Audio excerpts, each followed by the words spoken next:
ಇವತ್ತು ಮೊದಲನೇ ಆರಾಧನೆಯಲ್ಲಿ ನಾನು ತೆಗೆದುಕೊಂಡಂಥ ವಿಷಯವನ್ನು ಮುಂದುವರಿಸ್ತೇನೆ.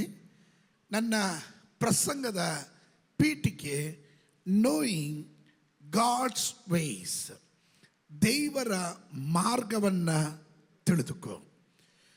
ಅವನ ಮಾರ್ಗ ತಪ್ಪಿದ್ರೆ ಏನಾಗುತ್ತೆ? It is very danger. When you are going away from God's ways, that will be a dangerous in your life. ಧರ್ಮೋಪದೇಶ ಕಾಂಡ ಪುಸ್ತಕದಲ್ಲಿ ಪದೇ ಪದೇ ಧರ್ಮೋಪದೇಶ ಕಾಂಡ ಪುಸ್ತಕ ಅನ್ನೋದು ಡ್ಯೂಟ್ರಾನಮಿ ಅಂತ ಹೇಳಿದ್ರೆ ಎರಡನೇ ಆಜ್ಞೆ. ಯಾರಿಗೆ ಕೊಡ್ತಿರೋಂಥ ಆಜ್ಞೆ? ಎರಡನೇ ಆಜ್ಞೆ ಅನ್ನೋದು ಒಂದು ಗುಂಪಿನ ಜನರನ್ನು ಐಗುಪ್ತ ದೇಶದಿಂದ ದೇವರು ತನ್ನ ಭುಜಬಲ ಪರಾಕ್ರಮದಿಂದ ಅವರನ್ನ ಬಿಡಿಸಿ 40 ವರ್ಷ ಮರುಭೂಮಿಯಲ್ಲಿ ದೇವರು ನಡೆಸ್ಕೊಂಬರ್ತಾರೆ. ಮರುಭೂಮಿಯಲ್ಲಿ ಬಂದಂಥ ಜನ 400 ವರ್ಷಗಳ ದಾಸತ್ವದಲ್ಲಿದ್ದಂಥ ಜನರನ್ನು, ಅವರ ಕಣ್ಣುನೀರು ದೇವರು ಕಂಡನು, ಅವರ ಮೊರೆಯನ್ನು ದೇವರು ಕೇಳಿದನು, ಅವರ ಕರೆಯನ್ನು ದೇವರು ಕೇಳಿದನು. ಅವರ ಕಷ್ಟದಿಂದ ಬಿಡಿಸಿ ಅವರನ್ನ ಐಗುಪ್ತ ದೇಶದಿಂದ ಕೆಂಪು ಸಮುದ್ರದ ಮಾರ್ಗವಾಗಿ ಅವರನ್ನ ಹೊರಗಡೆ ತರ್ತಾನೆ. 3 ದಿವಸದ ಯಾತ್ರೆಯ ನಂತರ ಮಾರಾ ಎನ್ನೋ ಸ್ಥಳಕ್ಕೆ ಬರ್ತಾರೆ. ಅದು ಅರಣ್ಯ ಪ್ರದೇಶ. ನೀರಿಗಾಗಿ ದಾಹ ಪಡ್ತಾರೆ. ಹತ್ತಿರದಿಂದ ಹೋಗಿ ನೀರು ಕುಡಿಯೋಕ್ಕೆ ಹೋದರೆ ಆ ನೀರು ಕಹಿಯಾಗಿರುತ್ತೆ. ಅವರು ಜನರಿಗೆ ಮೋಶೆಗೆ ವಿರುದ್ಧವಾಗಿ ಜನ ಗುಣಗುಟ್ತಾರೆ. ನಾವು ಐಗುಪ್ತ ದೇಶದಲ್ಲಿ ಇದ್ದಿದ್ರೆ ಚೆನ್ನಾಗಿರ್ತಿತ್ತು, ಇಲ್ಲದೆ ನಮ್ಮನ್ನು ಸಾಯಿಸೋಕೆ ಕರ್ಕೊಂಬಂದ. ಕೆಂಪು ಸಮುದ್ರದಿಂದ ಹಾದು ಬಂದು ಅದ್ಭುತಗಳನ್ನು ಕಂಡವರು, ದೇವರು ಮಾಡಿದ ಅನೇಕ ಮಹತ್ ಕಾರ್ಯಗಳನ್ನು ಅನುಭವದಲ್ಲಿ ಕಂಡವರು. ನಾನು ಬೆಳಗಿನ ಸರ್ವಿಸಲ್ಲಿ ಹೀಗೆ ಹೇಳಿದೆ, ಹೆಚ್ಚಾದ ಆಶೀರ್ವಾದವನ್ನು ಕಂಡವರು ಬೇಗನೆ ದೇವರನ್ನ ಜರಿದು ಬಿಡ್ತಾರೆ, ದೇವ್ರನ್ನ ತಳ್ಳಿಬಿಡ್ತಾರೆ, ದೇವ್ರನ್ನ ಬೇಡ ಅನ್ನೋ ರೀತಿಯಲ್ಲಿ ಮಾತಾಡ್ಬಿಡ್ತಾರೆ. ದೇವ್ರು ಏನು ಮಾಡಿಬಿಟ್ರು ಅಂತ ಪ್ರಶ್ನೆ ಕೇಳ್ತಾರೆ. Most of the people they are just like a Israelites. ಅವರು ಇಸ್ರಾಯೇಲರು ಯಾವ ರೀತಿ ನಡ್ಕೊಂಡ್ರು ಅದೇ ರೀತಿಯಲ್ಲಿ ನಾನು ಮುಂದುವರಿಸ್ತೀನಿ. ಈ ಜನ ಐಗುಪ್ತ ದೇಶದಿಂದ ಮರುಭೂಮಿಯಲ್ಲಿ ಬಂದರು. ಮರುಭೂಮಿಯಲ್ಲಿ ದೇವರು ಅವರಿಗೆ ದಾಹ ಎಂದಾಗ ಬಂಡೆ ಸೀಳಿ ನೀರು ಕೊಡ್ತಾರೆ, ಮಾರವನ್ನು ಸಿಹಿಯಾಗಿ ಮಾಡ್ತಾರೆ. ಆವು ಚೇಳುಗಳಿಂದ ಇರುವ ಮರುಭೂಮಿ, ಯಾವುದು ಅವರನ್ನು ಮುಟ್ಟದಂತೆ. ಅವರ ವಸ್ತ್ರಗಳು ಜೀರ್ಣಿಸಲಿಲ್ಲ, ಅವರ ಕಾಲಿನ ಕೆರ ಸೌದು ಹೋಗಲಿಲ್ಲ, ಅವರಲ್ಲಿ ಒಬ್ಬ ಬದುಕಲನ್ನು ಇರಲಿಲ್ಲ, ಒಂದು ರೋಗಿ ಇರಲಿಲ್ಲ, ಒಂದು ಪೇಷಂಟ್ ಇರಲಿಲ್ಲ. ಚಳಿಗಾಲ ಆಗಲಿ ಮಳೆಗಾಲ ಆಗಲಿ ಎಂಥ ಕಾಲ ಆದ್ರೂ ವಾತಾವರಣ ಅವ್ರಿಗೊಂದು ಫ್ಲೂ ಬರಲಿಲ್ಲ. ಸೋತ್ರ ಬರಲಿಲ್ಲ ನಿಮ್ಮಿಂದ, ಅವ್ರಿಗೊಂದು ಫ್ಲೂ ಬರಲಿಲ್ಲ, ಒಂದು ನೆಗಡಿ ಬರಲಿಲ್ಲ. ಅವರಲ್ಲಿ ಒಬ್ಬರು ಬಲಹೀನನಿರಲಿಲ್ಲ. ಇಷ್ಟು ಮನೋಹರವಾಗಿ ನಡೆಸ್ಕೊಂಡು ಬಂದ ಜನರನ್ನು ಒಂದು ಮಂಡಳಕ್ಕೆ ಬಂದಾಗ, ಒಂದು ಕಾಲಕ್ಕೆ ಬಂದಾಗ ಈ ಜನ ದೇವರಿಗೆ ವಿರುದ್ಧವಾಗಿ ಗುಣಗುಡ್ತಾರೆ. ದೇವರು ಈ ಜನರನ್ನು ನಾಶ ಮಾಡೋದಕ್ಕೆ ತೀರ್ಮಾನ ಮಾಡ್ತಾರೆ. ಹಾಗೆ 20 ವರ್ಷ ಪ್ರಾಯದ ಮೇಲಿರುವವರು ಅವರು ಯಾರು ವಾಗ್ದಾನದ ದೇಶವನ್ನು ಕಾಣೋದಿಲ್ಲ ಎಂದು ಹೇಳಿ ಅವರಿಗೆ ವಿರುದ್ಧವಾಗಿ ಉರಿಮಂಡಳ ಅಂತ ಅಂದರೆ ಈ ಹಾವು ಕಡಿದ್ರೆ ಶರೀರ ಪೂರ್ತಿ ಉರಿಯಾಗೋದು. ಈ ಹಾವಿನ ಪ್ರತ್ಯೇಕತೆ. ಸಾಧಾರಣವಾಗಿ ಹಾವು ಕಚ್ಚಿದ್ರೆ ವಿಷ ಬರುತ್ತೆ, ವಿಷ ಬಂದು ವಿಷ ಏರಿ ಸಾಯ್ತಾರೆ, ಒದ್ದಾಡಿ ಸಾಯ್ತಾರೆ, ಬಾಯಿಂದ ನೊರೆ ಬಂದು ಸಾಯ್ತಾರೆ, ಹಂಗೆ ಸಾಯ್ತಾರೆ. ಇದು ಹಂಗಲ್ಲ. ಉರಿಮಂಡಲ ಅಂದರೆ ಈ ಹಾವಿನ ಪ್ರತ್ಯೇಕತೆ, ನಿಮ್ಮ ಶರೀರ ಎಲ್ಲ ಬೆಂಕಿ ಉರಿದಂಗೆ ಉರಿಯುತ್ತೆ ಕಚ್ಚಿದ್ರೆ. ಇವರು ನರಳಿ ಸತ್ತರು, ಮರುಭೂಮಿಯಲ್ಲಿ ಸತ್ತರು. ನೆಕ್ಸ್ಟ್ ಒಂದು ಜನಾಂಗವನ್ನು ದೇವರು ಅವಿದ್ಯತ್ವ ತೋರಿಸಿದಂಥ, ಮೊಂಡುತನ ತೋರಿಸಿದಂಥ, ದೇವರ ಮಾತಿಗೆ ವಿಧಿಯರಾಗದೇ ಇರುವಂಥ ಒಂದು ಗುಂಪಿನ ಜನರನ್ನು ಮರುಭೂಮಿಯಲ್ಲೇ ದೇವರು ಅವರನ್ನ ನಾಶ ಮಾಡ್ತಾನೆ. ವಾಗ್ದಾನ ದೇಶದ ಕಡೆಗೆ ಯೋಶುವನ ಮೂಲಕ ಒಂದು ನೂತನ ತಲೆಮಾರನ್ನ ಕರ್ಕೊಂಡು ಹೋಗ್ತಾನೆ.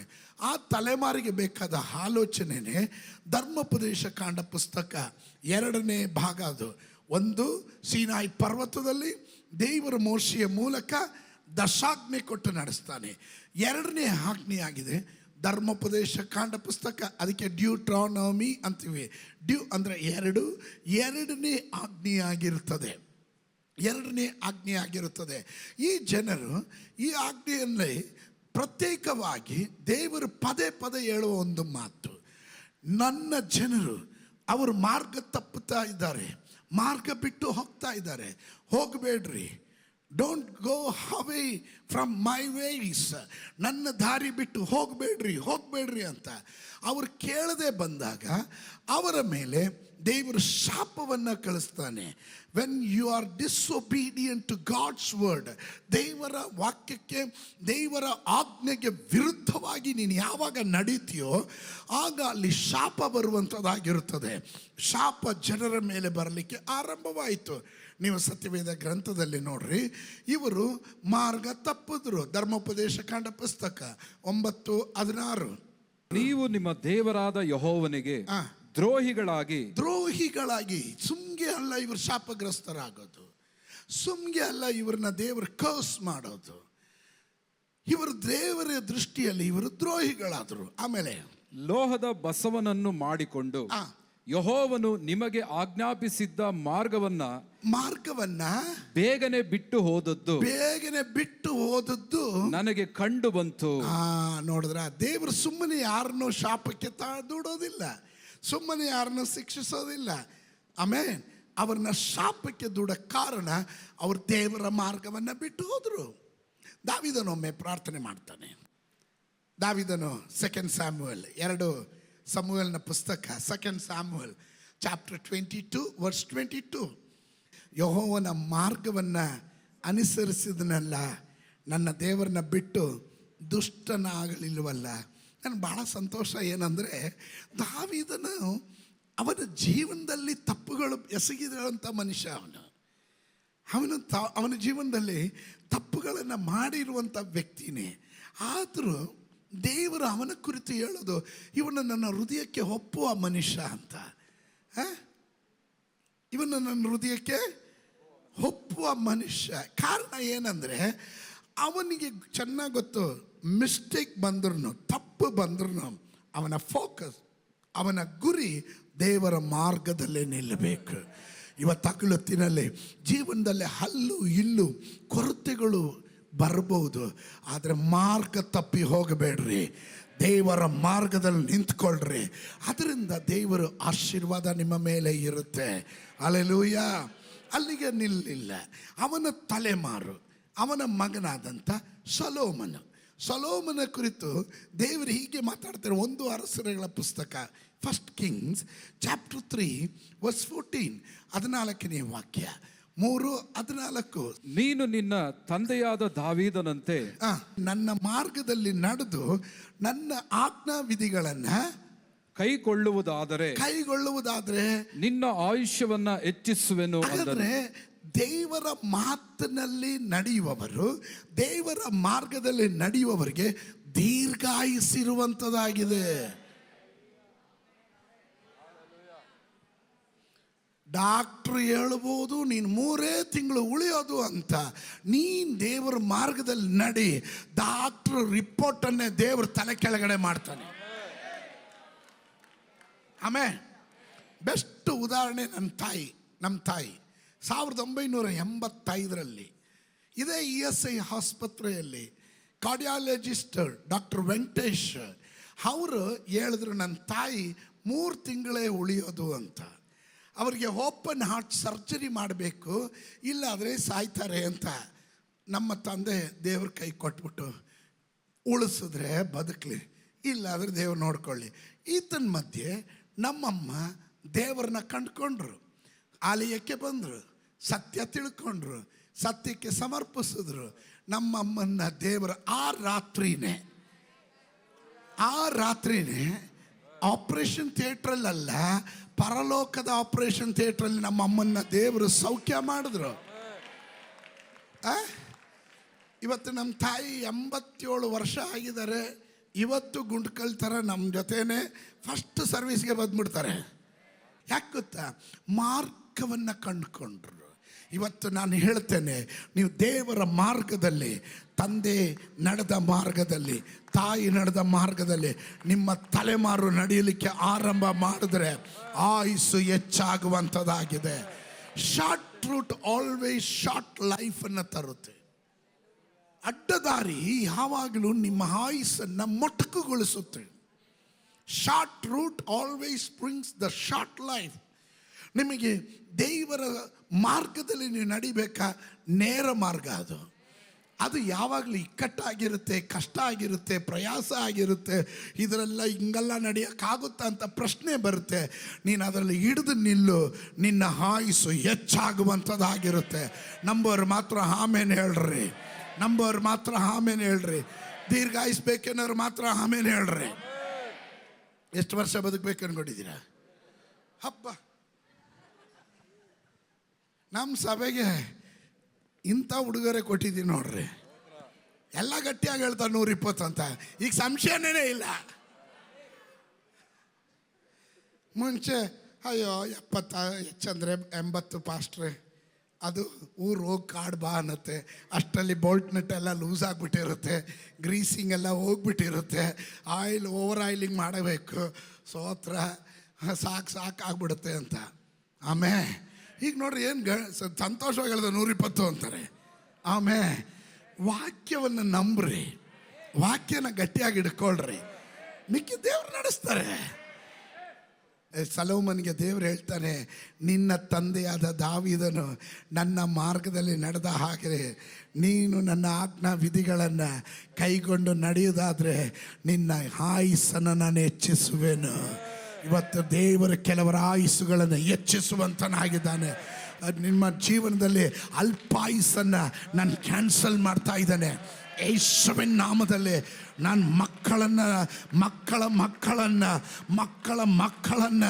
ಮರಿಮಕ್ಕಳನ್ನು ನಾನು ಕಾಣ್ತೇನೆ. 4-5 ತಲೆಮಾರುಗಳನ್ನು ಕಾಣುವ ಭಾಗ್ಯ ದೇವರು ನನಗೆ ಕೊಡ್ತಾನೆ. ನಾನು ದೀರ್ಘಾಯುಸ್ಸುಳ್ಳವನು, ಆರೋಗ್ಯವುಳ್ಳವನು. Because I am walking in the ways of God. ದೇವರ ಮಾರ್ಗದಲ್ಲಿ ನಡೀತೀನಿ. ಆಮೇ ಪಕ್ಕದಲ್ಲಿರೋರು ಕೈ ಕೊಟ್ಟು ಹೇಳ್ರಿ, ದೇವರ ಮಾರ್ಗದಲ್ಲಿ ನಡೆದ್ರೆ ಆಯುಸ್ ಹೆಚ್ಚು ಅಂತ. ದೇವರ ಮಾರ್ಗದಲ್ಲಿ ನಡೆದ್ರೆ ಏನು ಹೆಚ್ಚು? ಆಯುಸ್ ಹೆಚ್ಚು. ನಾವು ದೇವರ ಮಾರ್ಗ ಕಂಡುಹಿಡಿಯೋದ್ರಲ್ಲಿ ನಮ್ಮ ಬುದ್ಧಿಮಂಡಲಕ್ಕೆ ಹೆಚ್ಚು ಕೆಲಸ ಕೊಡ್ತೀವಿ, ಒತ್ತಡ ಕೊಡ್ತೀವಿ.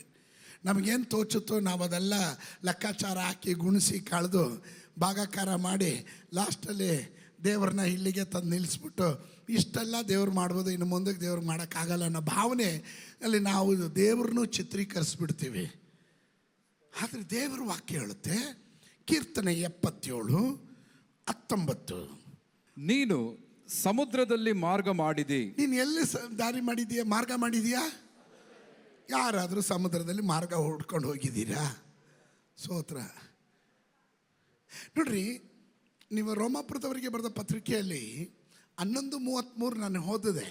ಆ ವಾಕ್ಯದ ಅದರ ಗ್ರೀಕ್ ಭಾಷೆಯಲ್ಲಿ, ಅದರ ಮೂಲ ಭಾಷೆಯಲ್ಲಿ ಅರ್ಥ ಹೀಗೆ ಬರುತ್ತೆ, ಯಾರಿಗೂ ದೇವರ ಹೆಜ್ಜೆಯ ಗುರುತನ್ನು ಕಂಡುಹಿಡಿಯೋಕ್ಕಾಗಲ್ಲ ಅಂತ. ದೇವರು ಸಮುದ್ರದಲ್ಲಿ ಮಾರ್ಗ ಮಾಡಿದರೆ ಯಾರಿಗೆ ಗುರುತು ಹಿಡಿತಾರೆ? ಸಮುದ್ರದಲ್ಲಿ ನೀವು ನಡ್ಕೊಂಡು ಹೋದ್ರ ದೇವರು ಆ ಮಾರ್ಗವಾಗಿ ಹೋಗಿರೋದು ಮಾರ್ಗಕ್ಕೆ ಗುರ್ತೇ ಇಲ್ಲ ಅಲ್ಲಿ. ಆದ್ರೆ ದೇವರ ವಾಕ್ಯ ಹೇಳ್ತದೆ, ನೀನು ಸಮುದ್ರದಲ್ಲಿ ಏನು ಮಾಡಿದಿ? ಮಾರ್ಗ ಮಾಡಿದಿ. ಆಮೇಲೆ ಮಹಾ ಜಲರಾಶಿಗಳನ್ನು ದಾಟಿದಿ. ನೀನು ಮಹಾ ಜಲರಾಶಿಗಳನ್ನು ಏನು ಮಾಡಿದ್ಯಾ? ದಾಟಬೇಕಾದ್ರೆ ಏನು ಮಾಡಬೇಕು? ಹೆಜ್ಜೆ ಇಡಲೇಬೇಕಲ್ಲ. ಆಮೇಲೆ ಅದಕ್ಕೆ ದೇವ್ರ ವಾಕ್ಯ ಹೇಳ್ತದೆ, ನಿನಗೆ ಅಸಾಧ್ಯ ದೇವ್ರ ಮಾರ್ಗ ಕಂಡುಹಿಡಿಯೋದಕ್ಕೆ, ಅಸಾಧ್ಯವಾದ ಕಾರ್ಯ. ಆದರೂ ದೇವರು ನಿನಗೋಸ್ಕರ ಮಾರ್ಗವನ್ನು ಸಮುದ್ರದಲ್ಲಿ ಮಾಡಿದ್ದಾನೆ. ಅದರ ಅರ್ಥ, ನೀನು ನೋಡುವಾಗ ನಿನಗೆ ಕಾಣೋದು ಸಮುದ್ರ, ಆದರೆ ನಿನ್ನ ದೇವರು ಹೇಳ್ತಾನೆ, ನಿನ್ನ ಮಾರ್ಗವಲ್ಲ ನನ್ನ ಮಾರ್ಗ, ನನ್ನ ಮಾರ್ಗ ಅದರ ತಲೆ ಹದಿಯಲ್ಲಿದೆ. ಅದರ ಅರ್ಥ, ನಿನಗೆ ಸಮುದ್ರ ಕಾಣುತ್ತೆ, ನನ್ನ ದೇವರು ಹೇಳ್ತಾನೆ ಇದು ನಿನ್ನ ಮಾರ್ಗವಾಗಿದೆ. ಅದಕ್ಕೆ ಹೇಳೋದು, ನಿನ್ನ ಮಾರ್ಗ ದೇವರ ಮಾರ್ಗ ಉನ್ನತವಾಗಿದೆ. You cannot compare. ನೀನು ಕಂಪೇರ್ ಮಾಡೋಕ್ಕೆ ಆಗಲ್ಲ. ಹಲೋ, ಇದ್ದೀರಾ ನನ್ನ ಜೊತೆ? ಅದಕ್ಕೆ ದೇವರು ಹೇಳಿದ್ದು ನಿನ್ನ ಮಾರ್ಗ ನನ್ನ ಮಾರ್ಗ ಅಲ್ಲ ಅಂತ. ಇನ್ನು Book of Isaiah, chapter 49, verse 11. ನನ್ನ ಸೃಷ್ಟಿಯ ಬೆಟ್ಟಗಳನ್ನೆಲ್ಲ ಸಮದಾರಿಯನ್ನಾಗಿ ಮಾಡಿ ನನ್ನ ರಾಜ್ಯ ಮಾರ್ಗಗಳನ್ನು ಎತ್ತರಿಸುವೆನು. ನೋಡಿ, ಗಮನಿಸ್ರಿ, impossible situation of your life, God says, I have got a way through. ನಿನಗೆ ಯಾವುದು ಅಸಾಧಾರಣವಾಗಿದೆಯೋ, ನಿನಗೆ ಯಾವುದು ಟಫ್ ಸಿಚುವೇಶನ್ ಆಗಿದೆಯೋ, ಹೈಲಿ ಇಂಪಾಸಿಬಲ್, ಅಸಾಧ್ಯ ಎನ್ನುವಂಥ ಅಂಥ ಸಂದರ್ಭದಲ್ಲಿ ನಾನು ನಿನಗೆ ಅದ್ರ ಒಳಗಡೆನೆ ಮಾರ್ಗ ಸಿದ್ಧ ಮಾಡಿದ್ದೀನಿ ಅಂತ. ಆಮೇಲೆ ದೇವರ ವಾಕ್ಯ ಹೇಳ್ತದೆ, ಬೆಟ್ಟಗಳು, ನನ್ನ ಸೃಷ್ಟಿಯ ಬೆಟ್ಟಗಳೆಲ್ಲ ಸಮದಾರಿಯನ್ನಾಗಿ ಮಾಡಿ ನನ್ನ ರಾಜ ಮಾರ್ಗವನ್ನು ಎತ್ತರಿಸುವೆನು. ಅಂದರೆ ಬೆಟ್ಟ ನೀನು ಮುಂದೆ ಕಾಂಡಾಗ ಬೆಟ್ಟ, ದೇವರು ಹೇಳ್ತಾನೆ ಈ ಬೆಟ್ಟನೇ ನಿನ್ನ ಮಾರ್ಗ ಅಂತ. ಅದರ ಅರ್ಥ, ಇವತ್ತು whatever the circumstances are you going through, ನೀನು ಯಾವ ತೊಂದರೆಯಲ್ಲಿ ಹಾದು ಹೋಗ್ತಾ ಇದೆಯೋ, ಯಾವ ಪ್ರಾಬ್ಲಮಲ್ಲಿ ಹಾದು ಹೋಗ್ತಾ ಇದೆಯೋ, ನಿಂದೇನೋ ಕಷ್ಟನೋ ಪ್ರಯಾಸನೋ ರೋಗನೋ ಸಾಲನೋ ಬೆಂದನೋ ಎಂಥ ಕಥೆಗಳೇ ಆಗಿರಲಿ, ದೇವರು ಹೇಳ್ತಾನೆ ಇವತ್ತು ನಿನಗೆ ಬೆಟ್ಟದ ರೂಪದಲ್ಲಿ ಅದು ಕಾಣ್ತಾ ಇದೆ.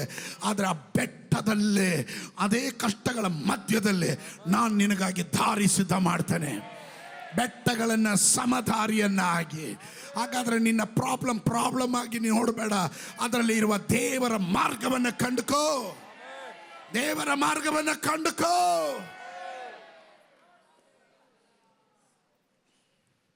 ನಮ್ಮ ಮನೆಯಲ್ಲಿ ನಮ್ಮ ತಾಯಿಗೆ ಭಾಳ ತಲೆನೋವಾಗಿದ್ದೆ. ನಮ್ಮ ತಾಯಿಗೆ ಭಾಳ ತಲೆನೋವಾಗಿದ್ದೆ. ಆದರೆ ಇವತ್ತು ಹಿಂದೆ ತಿರುಗಿ ನೋಡಿದ್ರೆ ಈ ತಲೆನೋವು ಇವತ್ತು ಪಾಸ್ಟ್ರು.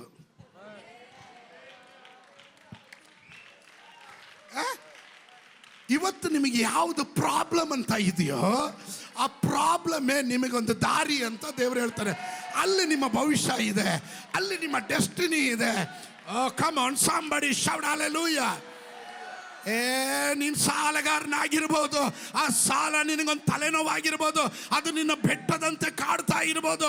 ದೇವರು ಹೇಳ್ತಾನೆ ಆ ಬೆಟ್ಟವನ್ನು ದಾರಿ ಮಾಡಿ ನಾನು ನಿನಗಾಗಿ ಮಾರ್ಗ ಸಿದ್ಧ ಮಾಡಿ, ಸಾಲ ತೆಗೆದುಕೊಳ್ಳೋದಿಲ್ಲ, ಸಾಲ ಕೊಡುವಂತೆ ನಾನು ನಿನ್ನನ್ನು ಆಶೀರ್ವಾದ ಮಾಡ್ತೇನೆ.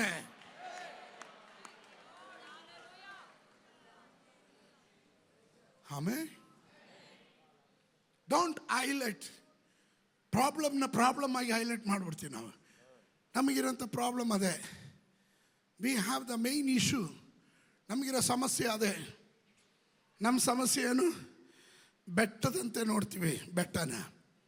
ಆದರೆ ನೋಡ್ರಿ, ಜಕರ್ಯ 4:7 ಎಂಬಿ ಮಾತನ್ನು ಯೆಹೋವನು ಜೆರುಬ್ಬಾಬೆಲನಿಗೆ ದಯಪಾಲಿಸಿದ್ದಾನೆ. ದೊಡ್ಡ ಬೆಟ್ಟವೇ ನೀನು ಯಾರು? ಇವತ್ತು ನೀವು ಕೇಳಬೇಕು ಇದೇ ಪ್ರಶ್ನೆ. ಹೇ ತೊಂದರೆಯೇ, ನೀನು ಯಾರು? ಡಾಕ್ಟ್ರ್ ಹೇಳ್ತಾನೆ ನೀನು ಕ್ಯಾನ್ಸರ್ ಇದೆ.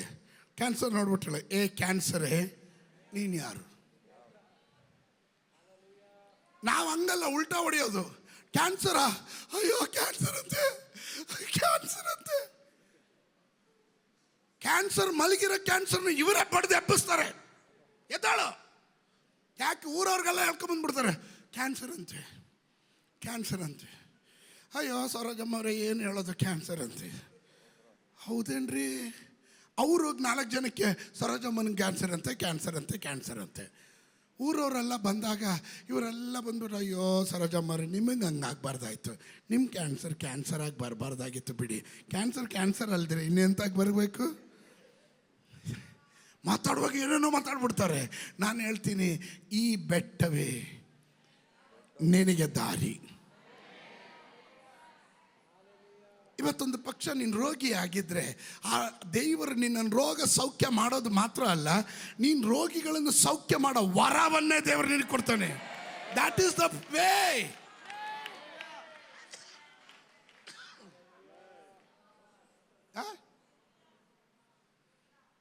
ಈ ಕೀರ್ತನೆಯಲ್ಲಿ ಒಂದು ವಾಕ್ಯ ಇದೆ, ಬೆಂದಿಸಿದವರನ್ನು ಬೆಂದಿಸುವ ಅಧಿಕಾರ ಅಂತ. ಯೋಸೆಫನ ಕುರಿತು ಹೇಳುವಂಥ ಮಾತದು.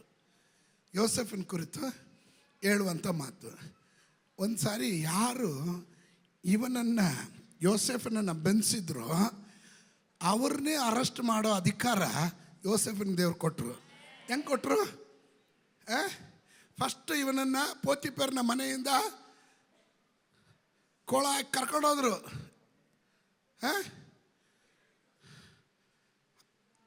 ಕರ್ಕೊಂಡೋದ್ರ ಸೋತ್ರ. ಪ್ರೈಮ್ ಮಿನಿಸ್ಟರ್ ಆದಾಗ ಯಾವನು ಕರ್ಕೊಂಡೋದ್ನೋ ಅವನಿಗೆ ಬೇಡಿ ಹಾಕ್ರೋ ಅಂತ ಹೇಳೋ ಅಧಿಕಾರ ಈಗ ದೇವ್ರು ಕೊಟ್ಟರು.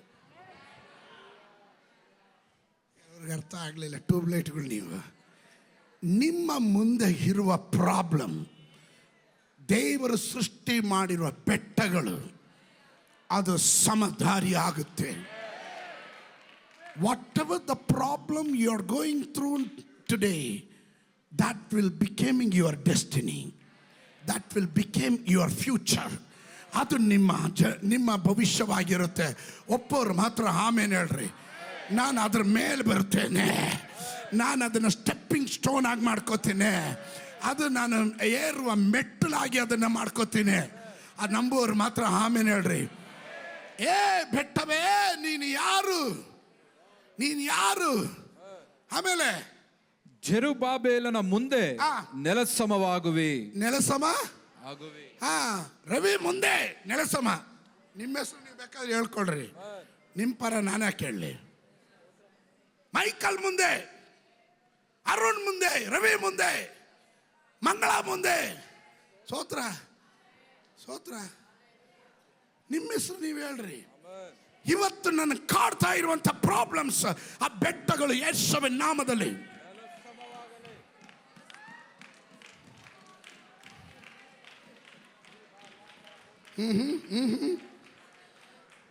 ಜನ ನೋಡಿದ್ರೆ ಬೆಟ್ಟ ಬೆಟ್ಟ ಬೆಟ್ಟ ಬೆಟ್ಟ, ಗೋಡೆ ಗೋಡೆ ಗೋಡೆ ಗೋಡೆ, ಪ್ರಾಬ್ಲಮ್ ಪ್ರಾಬ್ಲಮ್ ಪ್ರಾಬ್ಲಮ್. ಅಯ್ಯೋ ಅಯ್ಯೋ ಕಷ್ಟ ಕಷ್ಟ ಕಷ್ಟ, ಹೋರಾಟ ಹೋರಾಟ ಹೋರಾಟ. ಅಯ್ಯೋ ನಾನು ಏನು ಹೇಳಿರಿ, ನಮ್ಮ ಜೀವನ ಪರ್ಯಂತ ಹೋರಾಟ ಹೋರಾಟ ಹೋರಾಟ. ನೀನು ನೋಡಿದಾಗ ಹೋರಾಟ, ನೀನು ನೋಡಿದಾಗ ಬೆಟ್ಟ, ನೀನು ನೋಡಿದಾಗ ಅದು ಕಷ್ಟ, ಗೋಡೆ ಅಡ್ಡಗೋಡೆ, ದಾರಿ ಇಲ್ಲ, ದಾರಿ ಮುಚ್ಚೋಗಿದೆ. ಆದರೆ ದೇವರು ಹೇಳ್ತಾನೆ ನಿನ್ನ ಪರಿಹಾರ, ನಿನ್ನ ಮಾರ್ಗ ಇದೇ ಬೆಟ್ಟ, ಇದೇ. ನಿನ್ನ ಆಲೋಚನೆ ಅಲ್ಲ ದೇವರ ಆಲೋಚನೆ, ನಿನ್ನ ಮಾರ್ಗವಲ್ಲ ದೇವರ ಮಾರ್ಗ. ಎಷ್ಟು ಜನ ನಂಬುತ್ತೀರಾ? ನೀನು ಹಾಕೋ ಮಾರ್ಗ ಅಲ್ಲ ದೇವರು ನೋಡ್ತಾ ಇರೋದು. ದೇವರು ಸಮುದ್ರದ ತಳಭಾಗದಲ್ಲೂ ಅವನ ಮಾರ್ಗವನ್ನು ಸಿದ್ಧ ಮಾಡಿದ್ದಾನೆ.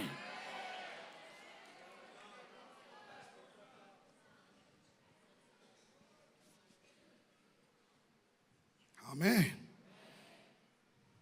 ಯೆಶಾಯನು ಬರೆದ ಪ್ರವಾದನೆ ಗ್ರಂಥ 51:10, ಸಮುದ್ರವನ್ನು, ಮಹಾಸಾಗರದ ಜಲರಾಶಿಯನ್ನು ಬತ್ತಿಸಿ ವಿಮುಕ್ತ ಜನರು ಹಾದು ಹೋಗುವುದಕ್ಕೆ ಸಮುದ್ರದ ತಳವನ್ನು ಮಾರ್ಗವನ್ನಾಗಿ ಮಾಡಿದ ಬಾಹು ನೀನೇ, ನೀನೇ.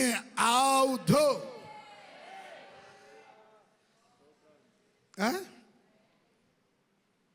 ಸಮುದ್ರದ ಮಹಾಸಾಗರದ ಜಲರಾಶಿಗಳನ್ನು ಬತ್ತಿಸಿ ಅಂದರೆ where there is no way, God will make a way. Israel ಜನರು ಐಗುಪ್ತ ದೇಶದಿಂದ, ನನಗೆ ಭಾಳ ಇಷ್ಟ ಅಂದರೆ, ಐಗುಪ್ತ ದೇಶದಲ್ಲಿ ಇವರಿದ್ದಾಗ ಹೆಂಗಿದ್ರು? ದಾಸತ್ವದಲ್ಲಿದ್ದರು. ಸಂಬಳನೂ ಕೊಡ್ತಿರ್ಲಿಲ್ಲ, ಇಟ್ಕೆ ಸುಡಿಸೋರು, ರಾತ್ರಿ ಆಗಲು ಪ್ರೊಡಕ್ಷನ್ ಮೇಲೆ ಪ್ರೊಡಕ್ಷನ್. ಕಡಿಮೆ ಆದರೆ ಚಾಟಿ ತಗೊಂಡು ಹೊಡಿಯೋರು. ಓಕೆ, ಊಟಕ್ಕಾದ್ರೆ ದುಡ್ಡು ಕೊಡ್ರಿ, ಅಡ್ವಾನ್ಸ್ ಕೊಡ್ರಿ, ಏನು ಕೊಡಲ್ಲ. ಸೋತ್ರ. ಬಿಟ್ಟು ಹೋಗೋಣ ಅಂದರೆ ಹೋಗಂಗಿಲ್ಲ, ಕೆಲಸ ಮಾಡಲ್ಲ ಅಂದರೆ ಒದೆಗಳು ಬೀಳುತ್ತೆ, ಸಂಬಳ ಕೊಡಿ ಅಂದರೆ ಮಾತ್ರ ಕೊಡಲ್ಲ. ಈ ಜನರ ಕಣ್ಣು ನೀರು ದೇವ್ರ ಕಂಡನು.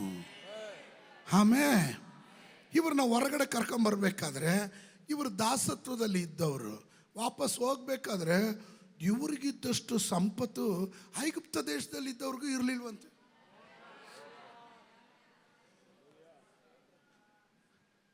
ಭಯಂಕರ.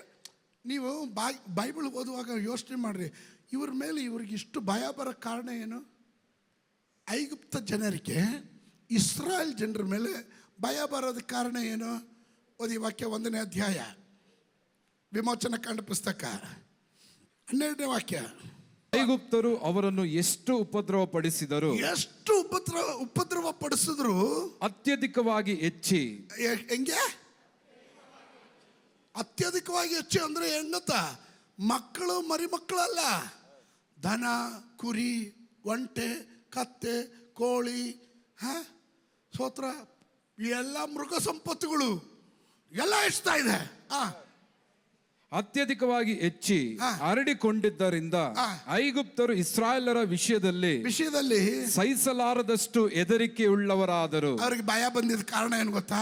ಇವ್ರು ಹಿಂಗೆ ಬೆಳೆದ್ರೆ ಸೋತ್ರ ನೋಡಿದ್ರೆ ದಿನ ದಿನ ಹೆಚ್ಚಾಗ್ತಾ ಇದ್ದಾರೆ. ಹೆಂಗ್ ಹೆಚ್ಚಾಗ್ತಾ ಇದ್ದಾರೆ ಸೋತ್ರ. ಈ ಜನ ಬೆಳೆದು ಬಂದರು, ಹೆಚ್ಚಾದರು. ಐಗುಪ್ತರಿಗೆ ಭಯ ಉಂಟಾಯಿತು, ಹೆದರಿಕೆ ಉಂಟಾಯಿತು. ಇವರು, ನಾನು ಕೇಳ್ತೀನಿ, ದಾಸತ್ವದಿಂದ ಬಿಟ್ಟು ಹೋಗೋ ಟೈಮಲ್ಲಿ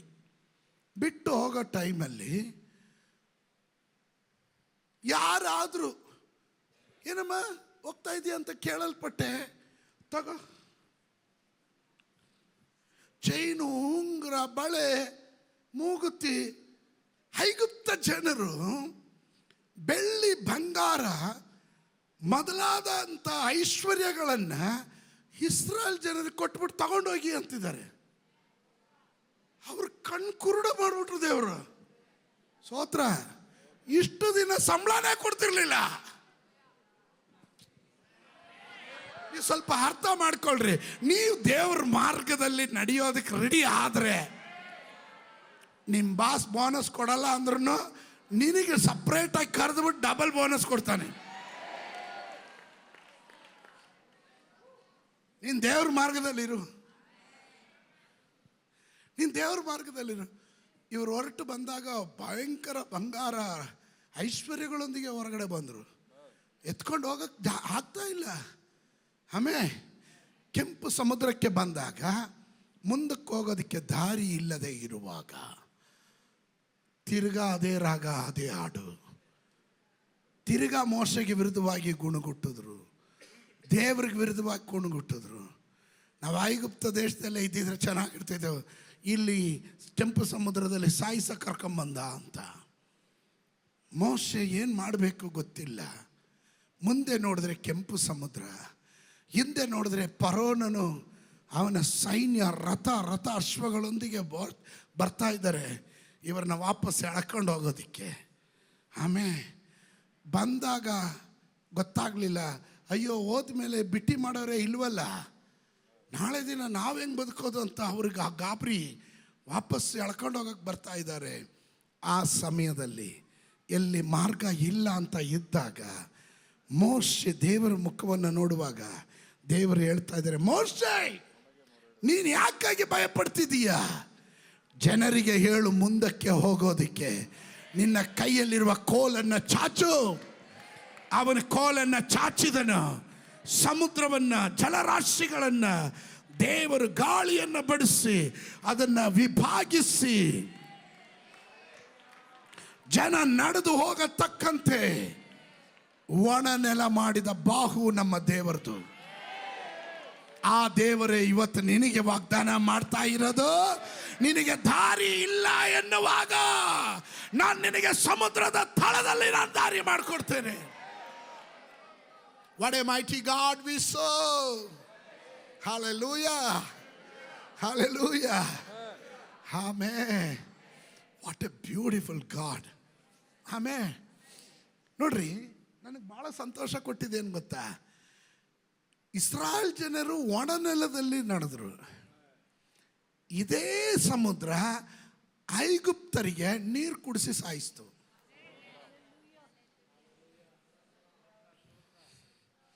ನಿಮ್ಗೆ ಅರ್ಥ ಆಗಂಗೆ ಹೇಳ್ತೀನಿ. ಇದು ಸ್ಟಾರ್ಟಿಂಗ್ ಪಾಯಿಂಟು, ಇದು ಎಂಡಿಂಗ್ ಪಾಯಿಂಟು. ಇಸ್ರಾಯೇಲ್ ಜನರೆಲ್ಲ ಆ ಎಂಡಿಂಗ್ ಪಾಯಿಂಟಿಗೆ ರೀಚ್ ಆಗಿ, ಎಲ್ಲಿ ರೀಚ್ ಆಗೋಷ್ಟರಲ್ಲಿ ಐಗುಪ್ತ ದೇಶದವರೆಲ್ಲ, ಅವನ ಫರೋನನು, ಅವನ ರಥ, ಅವನ ಸೈನ್ಯ ಎಲ್ಲ ಸ್ಟಾರ್ಟಿಂಗ್ ಪಾಯಿಂಟಿಗೆ ಬಂದರು. ಇವರೆಲ್ಲ ಎಂಡಿಂಗ್ ಪಾಯಿಂಟ್ ರೀಚ್ ಆದಮೇಲೆ, ದಡ ಸೇರಿದ ಮೇಲೆ ದೇವ್ರು ಹೇಳಿದ್ರು ಕ್ಲೋಸ್. ಅದು ಹೆಂಗೆ ಕ್ಲೋಸ್ ಅಂದರು? ಇವರು ಸ್ಟಾರ್ಟಿಂಗ್ ಪಾಯಿಂಟ್ ಅಲ್ಲೇ ಕ್ಲೋಸ್ ಅಂದಿದ್ರೆ ಅವರು ಬರ್ತಿರ್ಲಿಲ್ಲ. ಇವ್ರನ್ನ ಸ್ಟಾರ್ಟ್ ಮಾಡಿಸಿದ್ರು. ಅವ್ರು ಹೋದಾಗ ನೀವು ಹೋಗ್ರಿ ಅಂತ. ಸ್ತೋತ್ರ. ಇವರೆಲ್ಲ ಬಂದರು. ಆದರೆ ಇಲ್ಲಿ ತಲುಪೋಷ್ಟಕ್ಕೆ, ಇಲ್ಲಿ ರೀಚ್ ಆಗೋದಕ್ಕೆ ಮುಂಚೆನೆ ಕ್ಲೋಸ್ ಅಂದ್ಬಿಟ್ರು ದೇವರು.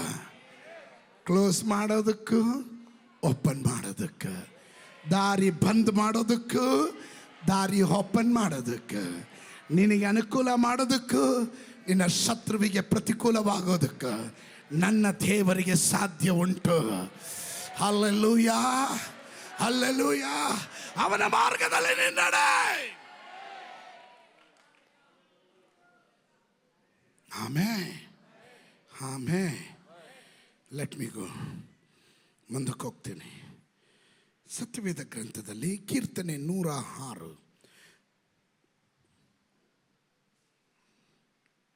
9ನೇ ವಾಕ್ಯ.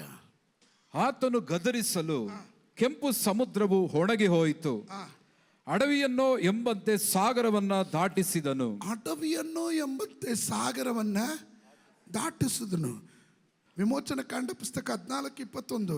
ಮೋಶೆ ಸಮುದ್ರದ ಮೇಲೆ ಕೈ ಚಾಚಿದಾಗ ಯೆಹೋವನು ಆ ರಾತ್ರಿಯೆಲ್ಲ ಮೂಡಣ ದಿಕ್ಕಿನಿಂದ ಬಲವಾದ ಬಿರುಗಾಳಿಯನ್ನ ಬೀಸುವಂತೆ ಮಾಡಿ ಸಮುದ್ರದ ನೀರನ್ನ ಒಂದು ಕಡೆಗೆ ನುಗ್ಗಿ ಅದರ ತಳದಲ್ಲಿ ಒಣನೆಲವು ಕಾಣಿಸುವಂತೆ ಮಾಡಿದನು. ನೋಡ್ರಿ ನೋಡ್ರಿ ನೋಡ್ರಿ, ಸಮುದ್ರದ ನೀರೆಲ್ಲ ಒಂದು ಕಡೆಗೆ ನುಗ್ಗಿ. ಅಂದ್ರೆ ನಾವೆಲ್ಲ ಮಳೆ ಬಂದು ಮನೆಯಲ್ಲಿ ನೀರು ತುಂಬಿದಾಗ ರಾತ್ರಿ ಎಲ್ಲ ನೀರೆಲ್ಲ ತೆಗೆದುಬಿಟ್ಟು ಹೊರಗಡೆ ಹಿಂಗೆ ಹಾಕ್ತೀವಲ್ಲ, ಹಂಗ ಸಮುದ್ರನ ಮಾಡೋಕ್ಕಾಗುತ್ತಾ?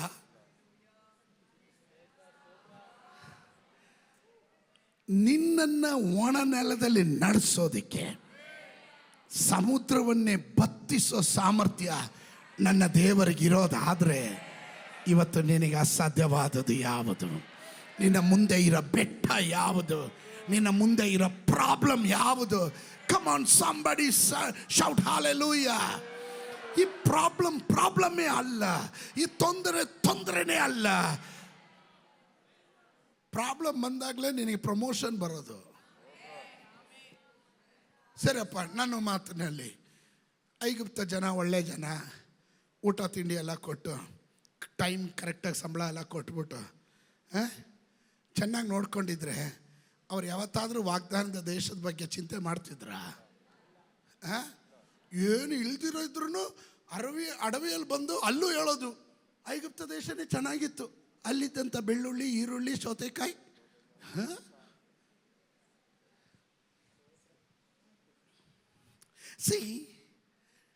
ಮನಸ್ಸಿಗೆ ಸಮಾಧಾನ ತಂದ್ಕೊಳಕ್ಕೆ ನಮ್ಮಲ್ಲಿ ಹೇಳ್ತಾರೆ something is better than nothing ಅಂತ. ಏನು ಇಲ್ದಿರೋ ಖಾಲಿ ಮನಸ್ಸಲ್ಲಿ ಏನಾದರೂ ಒಂದು ಸ್ವಲ್ಪ ಹಾಕ್ಕೊಂಡ್ರೆ ಒಂದು ಸಮಾಧಾನ. ಸ್ತೋತ್ರ. ನಿನ್ನನ್ನು ಉದ್ದೇಶ ಮಾಡಿರೋದು ಹಂಗಲ್ಲ. ಹಾಲು ಜೇನು ಹರಿಯುವ ದೇಶದಲ್ಲಿ ಸಮೃದ್ಧಿಯಾಗಿ ನಿನ್ನನ್ನು ಜೀವನ ಮಾಡಬೇಕು ಅಂತ. ನನ್ನ ಲೈಫು ಹತ್ತು ಕರೆದು ಗೋಳಾಡಿ ಸಾಲದಲ್ಲಿ, ದಾರಿದ್ರ್ಯದಲ್ಲಿ, ಬಡತನದಲ್ಲಿ ಕೊನೆಗೊಳಿಸೋದು ದೇವರ ಚಿತ್ತ ಅಲ್ಲ. ಆಮೇಲೆ ನೀನು ಬಡವನಾಗಿ ಹುಟ್ಟಿದ್ದು ತಪ್ಪಲ್ಲ, ಆದರೆ ಬಡವನಾಗಿ ಸತ್ತರೆ ಅದಕ್ಕಿಂತ ದೊಡ್ಡ ಅಪರಾಧ ಬೇರೊಂದಿಲ್ಲ. ಏನು ಪಾಸ್ಟ್ರೆ ಹೆಂಗಂತೀರ? ಕೆಲವರೆಲ್ಲ ಹೇಳ್ತಾರೆ ನಮ್ಮ ಹಣೆ ಬರ ಹಂಗಾದ್ರೆ ಏನು ಮಾಡೋಕ್ಕಾಗುತ್ತೆ? ನಿನ್ನ ಹಣೆ ಬರನ ಬದಲಾಯಿಸೋದಕ್ಕೆ ದೇವರು ನಿನ್ನನ್ನು ಕರೆದಿರೋದು.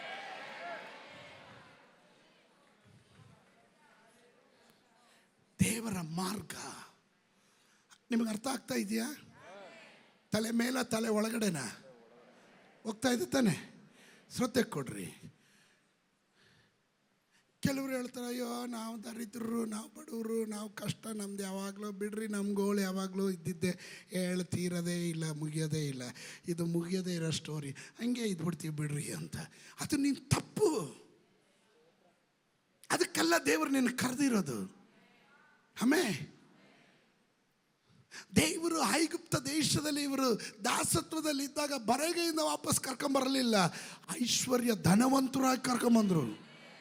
ಸಿಕ್ಕಾಪಡೆ ದುಡ್ಡು. ಆಮೇ ಆಮೇ ಆಮೇ. ದೇವರ ವಾಕ್ಯ ಸ್ಪಷ್ಟವಾಗಿ ಹೇಳುತ್ತೆ, ನೀವು ಅವನ ಮಾರ್ಗವನ್ನು ಚೆನ್ನಾಗಿ ತಿಳ್ಕೊಳ್ರಿ. ನಿನ್ನ ಮಾರ್ಗ ಅಲ್ಲ, ನಿನ್ನ ಪ್ಲ್ಯಾನ್ ಅಲ್ಲ, ನಿನ್ನ ಚಿಕ್ಕ ಬುದ್ಧಿಯಲ್ಲಿ ನೀನು ಯೋಚನೆ ಮಾಡ್ಕೊಂಡು ನೀನೇ ಕ್ಯಾಲ್ಕುಲೇಟ್ ಮಾಡಿಕೊಂಡು ಮಾರ್ಗಗಳನ್ನು ಬಂದ್ ಮಾಡಬೇಡ. ದೇವ್ರ ಮಾರ್ಗ ದೇವರು ತೆಗಿತಾನೆ. When God has chosen a way for you, no devil can stop it.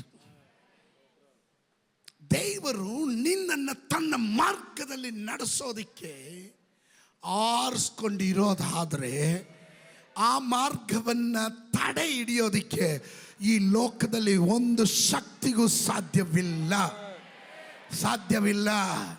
ಒಪ್ಪೋರು ಮಾತ್ರ ಆಮೇಲೆ ಹೇಳ್ರಿ. ಇವತ್ತು ನಾನು ನಿಮಗಾಗಿ ಘಂಟಾಘೋಷವಾಗಿ ಕೂಗಿ ಹೇಳ್ತೇನೆ, ಯೇಸುವಿನ ನಾಮದಲ್ಲಿ ನನ್ನ ಜನರನ್ನು ದೇವರು ಕರೆದಿರುವ ಮಾರ್ಗದಿಂದ ಅವರು ತಪ್ಪಿ ಹೋಗೋದಕ್ಕೆ ಯಾವ ಸೈತಾನ್ನಿಂದಲೂ ಸಾಧ್ಯವಿಲ್ಲ, ತಪ್ಪಿಸೋಕೆ ಸಾಧ್ಯ ಇಲ್ಲ. ಹಲ್ಲೆಲೂಯಾ.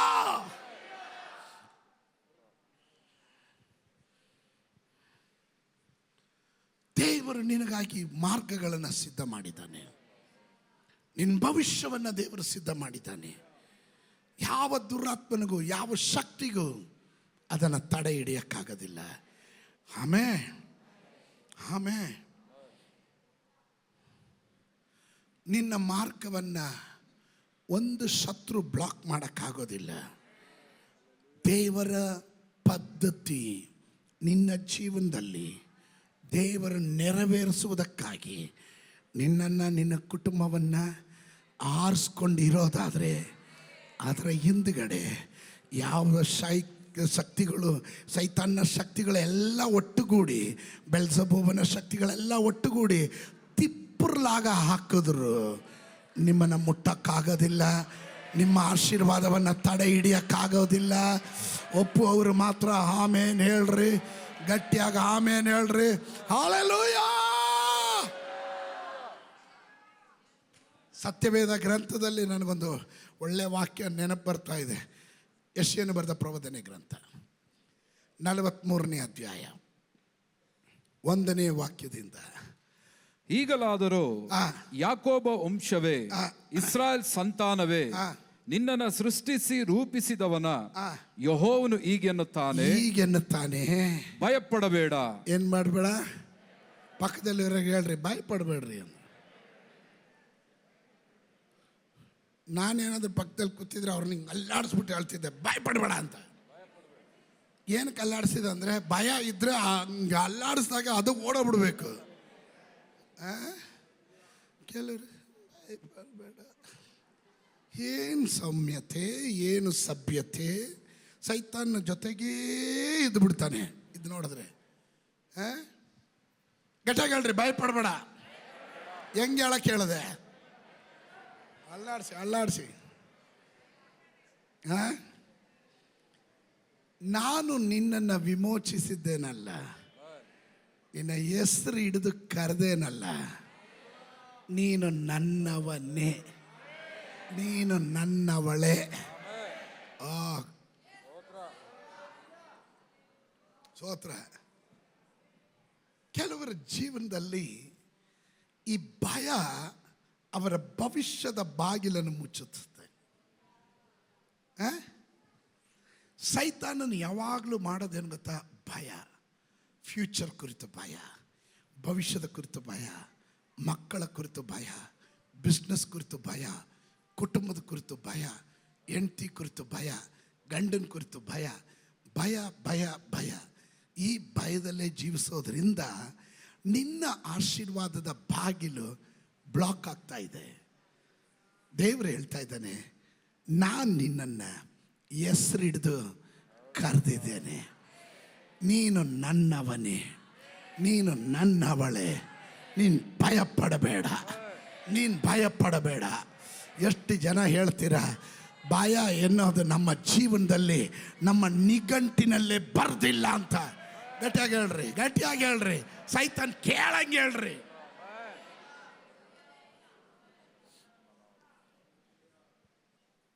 ಪ್ರಾಬ್ಲಮ್ ನೋಡಿ ಹೆದರ್ಕೊಂಬೇಡ್ರಿ, ಭವಿಷ್ಯವನ್ನು ನೋಡ್ರಿ. ನಿನ್ನ ಭವಿಷ್ಯ ದೇವ್ರ ಕೈಯಲ್ಲಿದೆ ಅಂದರೆ ನೀನು ಸುರಕ್ಷಿತವಾಗಿದ್ದೀಯಾ? ಅದಕ್ಕೆ ಗ್ಯಾರಂಟಿನೇ ಇಲ್ವಲ್ಲ. ಗ್ಯಾರಂಟಿ ನಾನು ಕೊಡ್ತೀನಿ. ಗ್ಯಾರಂಟಿ ನಂಬರ್ 1, 91ನೇ ಕೀರ್ತನೆ 1ನೇ ವಾಕ್ಯ. ಪರಾತ್ಪರನ ಮೊರೆ ಹೊಕ್ಕಿರುವವರು, ಸರ್ವಶಕ್ತನ ಆಶ್ರಯದಲ್ಲಿ ಇರುವವರು ಸುರಕ್ಷಿತರಾಗಿದ್ದಾರೆ. ಆಮೇಲೆ ಇದು 2000 ವರ್ಷಗಳ ಹಿಂದೆ ಕೊಟ್ಟಿರೋ ಭರವಸೆ ಇವತ್ತಿಗೂ ಗ್ಯಾರಂಟಿಯಾಗೇ ಇದೆ. ಸ್ತೋತ್ರ, hallelujah.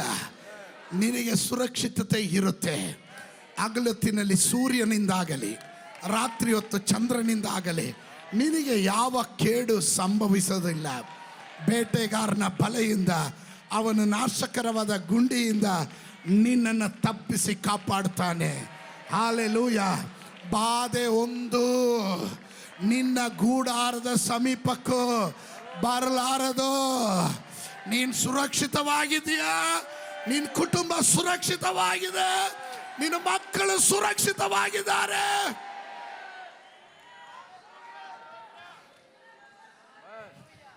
Because he lives, I can face tomorrow. Hallelujah. ಸಂತೋಷ ಇದೆಯಾ?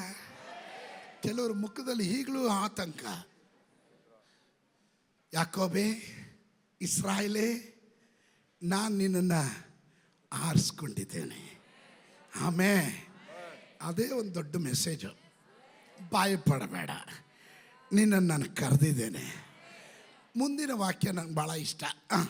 ನೀನು ನನ್ನವನೇ, ನೀನು ಜಲರಾಶಿಯನ್ನು ಹಾದು ಹೋಗುವಾಗ ನಾನು ನಿನ್ನ ಸಂಗಡ ಇರುವೆನು. ಹಾಗಾದ್ರೆ ನೋಡಿದ್ರ ಯಾರ ಜೊತೆಯಲ್ಲಿ ಇರೋದು? ಜಲರಾಶಿ ಅಂದ್ರೆ ಎಲ್ಲಿ? ದೇವ್ರ ಮಾರ್ಗ ಎಲ್ಲಿದೆ?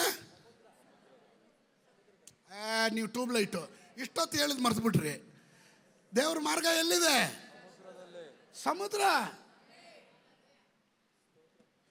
ನೀನ್ ಜಲರಾಶಿಗಳಲ್ಲಿ ಹಾದು ಹೋಗುವಾಗ ನಾನು ನಿನ್ನ ಸಂಗಡ ಇದ್ದೀನಿ ಅಂದ್ರೆ ನೀನ್ ನನ್ನ ಹೆಜ್ಜೆ ಗುರುತು ಅರ್ಥ ಮಾಡ್ಕೊಂಡಿಲ್ಲ. ಬಟ್ ನಾನು ನಿನ್ ಜೊತೆ ಇದ್ದೆ. ನಿನ್ ಪ್ರಾಬ್ಲಮ್ ಅಲ್ಲಿ ಹೋಗುವಾಗ ನೀನ್ ನನ್ನನ್ನು ಕಾಣಲಿಲ್ಲ, ನಾನು ನಿನ್ ಜೊತೆಯಲ್ಲಿದ್ದೆ. ನೀನ್ ಇಕ್ಕಟ್ಟಲ್ಲಿ ಹೋಗುವಾಗ ನೀನ್ ನನ್ನನ್ನು ಕಾಣಲಿಲ್ಲ, ನನ್ನ ಹೆಜ್ಜೆ ಗುರುತು ನಿನ್ ಕಾಣಲಿಲ್ಲ, ಆದ್ರೆ ನಾನು ನಿನ್ ಜೊತೆ ಇದ್ದೆ. ಮಗಳೇ, ನಾನು ನಿನ್ ಜೊತೆ ಇದ್ದೆ. ಮಗನೇ, ನಾನು ನಿನ್ ಜೊತೆ ಇದ್ದೆ. Sometimes we didn't see God, but we know my God is with us. Hallelujah. Hallelujah. ನಾನು ನಿನ್ನ ಜೊತೆ ಇದ್ದೆ. Praise God. ದೇವರು ಹೇಳ್ತಾರೆ, ನಾನು ನಿನ್ನನ್ನು ಒಂದು ಕಾಲದಲ್ಲೂ ಅನಾಥನಾಗಿ ಬಿಡುವುದಿಲ್ಲ. ಎತ್ತ ಹೆಂಗಸು ತನ್ನ ಕೂಸನ್ನು ಮರೆತರು, ನಾನು ನಿನ್ನನ್ನು ಮರೀತೀನೋ? ನಾನು ನಿನ್ನನ್ನು ಮರಿತೀನ? ತಂದೆ ತಾಯಿಗಳು ನಿನ್ನನ್ನು ತೊರೆದು ಬಿಡಬಹುದು, ಆದರೆ ನಾನು ನಿನ್ನನ್ನು ತೊರೆಯೋದಿಲ್ಲ. ನನ್ನ ಅಂಗೈಯಲ್ಲಿ ನಿನ್ನನ್ನು ಚಿತ್ರಿಸ್ಕೊಂಡಿದ್ದೇನೆ. ಅಲ್ಲಲ್ಲಿಯೋ ನೀನು ನನಗೆ ಅಮೂಲ್ಯಳು, ನೀನು ನನಗೆ ಅಮೂಲ್ಯನಾಗಿದ್ದೀಯಾ. ನಿನ್ನ ಜಲರಾಶಿಗಳನ್ನು ಹಾದು ಹೋಗುವಾಗ ನಾನು ನಿನ್ನ ಸಂಗಡ ಇರುವೆನು. ನದಿಗಳನ್ನು ದಾಟುವಾಗ ಅವು ನಿನ್ನನ್ನು ಮುಳುಗಿಸವು. ಉರಿಯಲ್ಲಿ ನಡೆಯುವಾಗ ನೀನು ಕಂದದಿರುವಿ, ಜ್ವಾಲೆಯು ನಿನ್ನನ್ನು ದಹಿಸದು. ಯೆಹೋವನೆಂಬ ನಾನು ನಿನ್ನ ದೇವರಾಗಿದ್ದೇನೆ ಅಷ್ಟೇ. ಇಸ್ರಾಯೇಲರ ಸದಮಲ ಸ್ವಾಮಿಯಾದ ನಾನು ನಿನ್ನ ರಕ್ಷಕನು. ಸದಮಲ ಸ್ವಾಮಿ ಅಂದಾಗ ಇದು ಯಾವ ಸ್ವಾಮಿ ಅಂದ್ಕೊಂಬಿಡ್ರಿ, ಪರಿಶುದ್ಧನಾದ ದೇವರು ಅಂತ ಅದರ ಅರ್ಥ. ಸದಮಲ ಸ್ವಾಮಿ ಅಂದರೆ ಪರಿಶುದ್ಧನಾದ ದೇವರು, ದ ಗಾಡ್ ಆಫ್ ಹೋಲಿ, ಪರಿಶುದ್ಧನಾದ ದೇವರು. ನೀವು ಜಲರಾಶಿಗಳಲ್ಲಿ ಹಾದು ಹೋದಾಗಲೂ ಅಲ್ಲಲ್ಲಿಯ ನಿಮ್ಮ ಜೊತೆಯಲ್ಲಿ ದೇವರಿದ್ದಾನೆ. ಪ್ರಾಬ್ಲಮ್ಸ್ ವಿಲ್ ನಾಟ್, ನಿನ್ನನ್ನು ತೊಂದರೆಗಳು ಮುಳುಗಿಸೋದಿಲ್ಲ. ನೀನು ಅದ್ರ ಮೇಲೆ ನಡೀತೀಯ. ಎಷ್ಟು ಜನ ನಂಬ್ತೀರಾ? ಅವನ ಮಾರ್ಗವನ್ನು, ಸುಮಾರು ಕಾರ್ಯಗಳಿದೆ. ಈ ಮಾರ್ಗದ ಕುರಿತು ಅನೇಕ ವಿಷಯಗಳಿದೆ. ಒಂದೊಂದಾಗಿ ಟೀಚ್ ಮಾಡ್ತೀನಿ ನಾನು.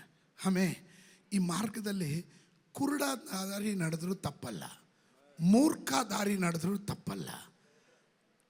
ಈ ಮಾರ್ಗದಲ್ಲಿ ನಡೆಸೋದಕ್ಕೆ ದೇವರು ಹಿಂದ್ಗಡೆಯಿಂದ ಒಂದು ಶಬ್ದ ಕೂಗಿ ಹೇಳ್ತಾನೆ ಇರ್ತಾನೆ, ಇದಾಗಿದೆ ಮಾರ್ಗ, ಇದರಲ್ಲೇ ನಡೆ.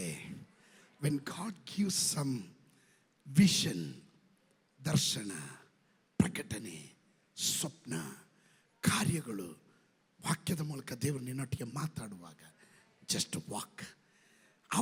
ಆಗ ನಿನ್ನ ಬುದ್ಧಿಮಂಡಲ ಕ್ರಿಯೆ ಮಾಡಬಾರ್ದು. We have the problem. ನಮಗಿರೋ ತೊಂದರೆ ಏನು ಗೊತ್ತಾ? ನಾವು ನಮ್ಮ ಬುದ್ಧಿಯಲ್ಲಿ ದೇವ್ರ ಮಾರ್ಗ ಕಂಡುಹಿಡಿಯೋಕ್ಕೆ ಹೋಗ್ತೀವಿ. ಆಗಲ್ಲ ಸಿಸ್ಟರ್, ಆಗಲ್ಲ ಬ್ರದರ್, ಅದನ್ನು ಪ್ರಯತ್ನ ಮಾಡೋಕ್ಕೆ ಹೋಗ್ಬೇಡ್ರಿ. ಆದರೆ ದೇವರು ಹೇಳಿರುವ ಮಾರ್ಗಗಳು, ಗೊತ್ತಿರೋ ಮಾರ್ಗಗಳಿದೆ, ಅದರಲ್ಲಿ ನಡೀತಾ ಇರಿ. ನಿಮ್ಮ ಆಶೀರ್ವಾದ ನಿಮ್ಮನ್ನು ಹಿಂಬಾಲಿಸುತ್ತೆ. ಎಷ್ಟು ಜನರಿಗೆ ಸಂತೋಷ ಇದೆ? ಎಷ್ಟು ಜನರಿಗೆ ಅರ್ಥ ಆಯಿತು? ಆಮೇಲೆ ಎಷ್ಟೋ ಜನರು ಮಾರ್ಗ ತಪ್ಪಿ ಹೋಗ್ಬಿಟ್ರು. ಏನಕ್ಕೆ ಹೋದರು? ಹಣಕ್ಕಾಗಿ, ಸ್ಥಾನಕ್ಕಾಗಿ, ಹೆಸ್ರಿಗಾಗಿ. ಇಲ್ಲ, ಅಪ್ಪ ಆಸ್ತಿ ಕೊಡಲ್ಲ ಅಂದ, ನಾನು ವಾಪಸ್ ಹೋಗಿದ್ರಿಂದ ವಾಪಸ್ ತಿರ್ಗಾ ಆಸ್ತಿ ಕೊಟ್ಟ. ನಿನಗಿಲ್ಲ ಅಪ್ಪನ ಆಸ್ತಿ ಸಿಕ್ತು, ಅಲ್ಲಿಂದ ಅಪ್ಪನ ಆಸ್ತಿ ಕಳೆದೋದಿತು. ಆಮೇಲೆ ಜೀವನದಲ್ಲಿ ಏನು ಬೆಲೆ ತೆತ್ತಾದ್ರು ದೇವರ ಮಾರ್ಗದಲ್ಲಿ ನಡೆ. ಆಮೇಲೆ it is so important, so important. ಎದ್ದು ನಿಂತ್ಕೊಳ್ರಿ.